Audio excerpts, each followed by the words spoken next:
Venture capital loved ag tech for a few years there. They poured tons of money into some really not great companies that kind of came out with very little tech, didn't do the hard science and the research like we did, because we spent about 4 years before ever launching ShipShape operating and running a little local farm, getting that right. And the big thing that we saw was investment into firms that didn't have the science behind what they were trying to build.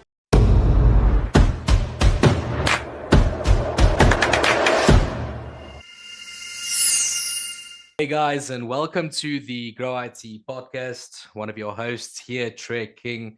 And today we are very excited to have our guest, Mr. Dale Speetjens from ShipShape. And today we'll be, diving into his story a little bit, as well as what it is his company does. And then, as always, some engaging insights into the technology industry. So make sure to stick around for this one. But without further ado, Dale, welcome. Thanks for hopping on today. Yeah, thanks so much for having me today. Looking forward to chatting a bit. Awesome. Dale, to kick things off, would you kindly, just introduce yourself and tell our audience a quick snippet, a bit about your background, please? Yeah, definitely. So my name is Dale Speetjens. I am former U.S. Army, served over in Iraq during Operation Iraqi Freedom. After college, or excuse me, after military, I went into college at Auburn University. There I studied environmental design, which is spatial use design. It's a lot like architecture, a lot of the same kinds of classes. And then I hold a double master's in landscape architecture, which is basically everything from the building to a region, and community planning.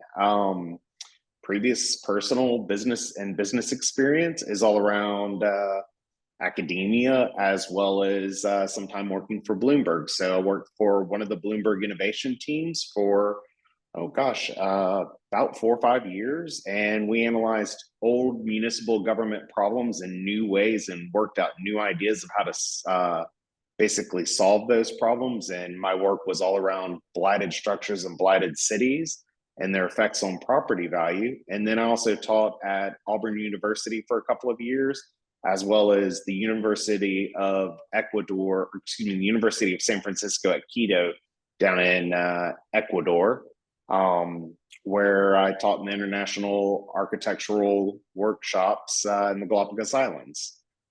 So that was all my experience before starting ShipShape. And I could jump in and tell you a little bit about ShipShape if you'd like me to right now as well. Yeah, but before we get into that, goodness, you've got a very interesting background. It's not that kind of background one hears too often, right? Tell me, what was it that like got you into the specific business sector of ShipShape? What was it that like sparked that initial interest, right? So it was actually one of my design projects, studio projects. Yeah. It was all about food insecurity, and problems connected to it. And my wife, who was studying biomedical science and was on track to become a dentist at the time, loved the idea so much. And this was back in 2010, that she changed her major, decided to study horticulture, and we started ShipShape together. So Oh, we're wow. all about trying to solve food issues and food problems as a company. That is so interesting. My word. Uh, tell me, tell me that based on your expertise. Obviously, you've been doing this for quite some time now. Mhm. In your industry, what are like the current market trends that you are aware of? What have you been picking up? What ways are the winds blowing these days? Yeah, so venture capital loved ag tech for a few years there. They poured tons of money into uh, some really not great companies that kind of came out with very little tech, didn't do the hard science and the research like we did, because we spent about 4 years before ever launching ShipShape operating and running a little local farm, getting that right. And the big thing that we saw was investment into firms that didn't have the science behind what they were trying to build. It takes a long Right. time to grow stuff. So We really saw a big investment and then a big crash in some of those companies that just weren't right for the market. You fast forward now this year, we saw one of the largest investments into that industry. And then if you look at what the trends are in general around the country related to food, you're starting Yeah. to see more interest in healthy foods, more farm to table, more programs like that. We were kind of the oddball out when we started the company and when we first started walking down this path, a couple of years ago or 8 years ago. But today you see more and more local urban farms, more and more vertical farms coming online. And what we're really doing as a company is trying to help solve those big issues that we're seeing in the industry, which really get at the fact that, you know, vertical farming and indoor ag are energy hogs. We've developed some processes and procedures that really cut that amount of energy needed in a vertical farm down significantly. And then on top of that, we also hold patents that let us turn a hydroponic farm into basically a micro hydroelectric dam. Oh, word. That is fascinating. Yeah, But tell me, I suppose that took, quite some time to take flight, right? Because it's so niche and it's so new. I suppose it's not just about getting it out there, it's about just making people aware of this type of technology, right? I think it's a big piece of it. There's a lack of public awareness, a lack of not knowing where our food comes from in this country. If Mm, you look back, I mean, even 50, 60 years ago, pre-World War II, the idea of a grocery store, that wasn't a normal everyday thing. You didn't have big box of stores to buy everything from. A lot of people had gardens. A lot of people knew how to grow their food. yeah, And what we're really trying to do as a company is bring a piece of that back, but do it through technology.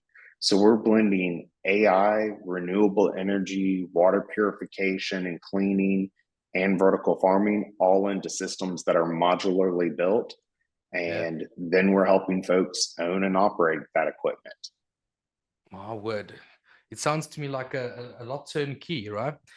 The Tell me, I think this might be a good time for the audience, if you don't mind, just to elaborate a bit on, what is it specifically what your company does? Yeah, so we act a little bit like an architectural design build firm on the front end. We come in and help you plan your farm. We help you with financial modeling. We help you look at different opportunities, whether it be in ground or indoor vertical grow. That's kind of where we start. We spend about 3 to 6 months working with a customer, going through all of those steps. And then in the middle ground, we wind up working with our factory partners and other companies that we've developed relationships with, everything from HVAC to LED companies to renewable energy companies. Like we've got one partner that uses and develops photovoltaic glass. We've got another partner Wow. that we are working with that can take all the way up to black water, which is human wastewater, and turn it into potable drinking water. So we can work with them to clean the water, grow food, and do it all in an indoor and or outdoor environment. So we in the middle ground help them build that system. And then on the back end, it's as simple as we're just the data management partner. We're providing you feedback, kind of like a lot of companies out there do that are a software-based company where we provide updates, ongoing services connected to the data of the plants and analyzing problems, all the way up to operating the farm through a partnership like we're doing with one of our biggest customers right now. Oh, word. Talking about those, without naming names, but talking about those big customers, for example, what is it that you guys are, what's it everything that you currently doing for them? Yeah, so the biggest partnership that we've got right now, we're building with them a 12-acre regenerative farm and Yeah. 20,000 square feet vertical grow system powered by renewable energy, all on an old mill site, an old textile mill site located in Alabama. That is excellent. You've mentioned quite a lot of value points, up until now. But just out of your own words, right? What would you say is like the most significant value that you guys as a business bring to the table? So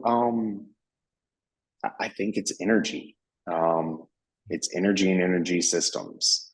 So back in 2022, we were inducted into an organization called TechStars. And for your listeners who aren't aware of it, TechStars is the biggest, one of the biggest early seed investors in young tech companies. Yeah, They come in, they invest, they put you in a room with 10 other bright founders or groups of founders, and you spend a few months learning to do what engineers and designers and horticulturalists don't learn, which is the business side of things. So we got to spend some of that time with a cohort of other individuals, learning from them. And what that really did is it exposed us more and more. At first, the energy piece was important. We saw it as being a big player. But yeah, as we got to know folks there and got to talk and made new connections, realized just how big of a sink it was as we started to see firms go out of business, literally because they had power bills that were mm, in the sky, tens of thousands of dollars. Yes. yeah, jeez. And so that's actually from another value, just from a standpoint. So you guys actually accept now for obviously people looking at the ROI, but I mean just from an operational cost saving. I mean, I think you guys make major cuts for them. Yeah, right now, the new system that will be debuting at the facility that I mentioned earlier, my Yeah, CTO and I should throw a little plug towards him right now. He is a MIT graduate, worked for GE for 15 years, ran one of their biggest departments at yeah, GE. Super, super bright guy. But him and I and our engineering staff have sat down and done the math, and it looks like we'll be able to save on the low end somewhere around 50% up to 70% power on a per square foot average versus other vertical farms out there. So, what does that mean? That's just the savings. That's not getting into the fact that we're also producing energy in the system and yeah, have outline partnerships to produce more energy. So a whole revenue stream that has potential is being a micro power plant on top of being a food production facility. yeah. The tell me, Dale, like you rightly mentioned in the beginning, it's when you guys started out, this wasn't initially something that everybody was, well, that they knew about, these types of technologies, or it was, something that everybody made use of, and like you said, obviously the company grew stronger and stronger. In your opinion, what type of mindset, right, would you say is needed to be a successful founder of a company? Oh, grit. As simple as it is, grit. There is nothing like getting up in the morning and getting punched 10 times in the face. It's the highest highs, lowest lows, Yeah, but it's also the most rewarding thing you'll ever do because, yeah, you can go work and build something for someone else, but being a founder, building something, whether it's a widget, planning a community, or, building this, a crazy spaceship or something along those lines, whatever it may be, just knowing that it went from idea to implementation, it's something. It really is. But you've got to embrace the fact that um, your life isn't yours for a couple of years in the early days. Um, Dinners with your friends and partners are about work. yeah, You're always thinking about it. You're always dreaming about it. You are always worried about it because it's your baby. And if it's not your baby, then you don't have the right company. If you're not that passionate about it, if you wouldn't get up and do it almost for free, because in the early days you are doing it for free probably. Yep. It's not the right answer for you. But yeah, grit. Grit is the most important thing for being a founder, I think. Well, I think with your business, it's grit to get off the grid, right? so, so Yeah, there's a few fun stories out there about the challenges from hurricanes to lightning strikes that this it's company has endured. I'm just specifically thinking now from a market perspective, especially with that, isolated places where there is no government infrastructure, and things like that. I think those are good markets for you guys, right? Yeah, one of, being a former military, I was over in Iraq in the very early days of that war. Yep. And one of the biggest things that I really hated, I lived on some small and medium bases before living on one of the larger bases when I Yep. was deployed for a while there. And one of the worst things was food. Nothing like eating an MRE for 6 months straight. um, Yeah, Leaves that's tough. something to be desired. No, definitely, definitely. What tell me, Dale, where can the listeners, where can they get hold of you guys? Yeah, so you can find us on all the social medias. You can shoot us an email at info@shipshapeurbanfarms.com. We'll be happy to get in touch with you. You can also check out our website at shipshapeurbanfarms.com. You can send us messages directly through that, and me or one of my team will get back in touch with you. Please go and follow us on all of those social medias to keep up with us. Or feel free to give us a call if you'd like to schedule an appointment and have a discussion about your future farming plans. Well, Dale, it was such a pleasure having you on, and I can fully understand why you guys are so successful. I mean, just looking at the value that you guys bring to the table, and then as well as what a interesting business you guys have. And I truly wish you guys all the best, and may you just grow from strength to strength.